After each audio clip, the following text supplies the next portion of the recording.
स्वादिष्ट खिचडी कशी बनवायची? नमस्कार. खिचडी बनवण्यासाठी सर्वात आधी 1 ग्लास पाणी घ्या.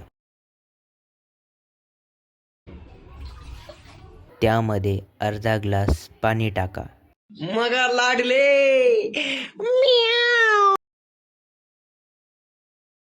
जर तुम्ही 1 ग्लास पाणी टाकलं असेल तर ते तसंच राहू द्या.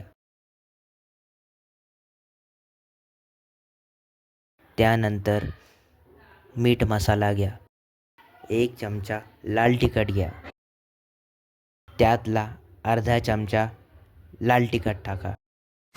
शिट यार। इसमें तो मुझे समझ में ही नहीं आ रही है क्या प्रॉब्लम है। त्यानंतर 1 मिठाचा पुडा घ्या. त्यामध्ये फक्त 1 चमचा किंवा 1.5 चमचा मीठ टाका. अरे,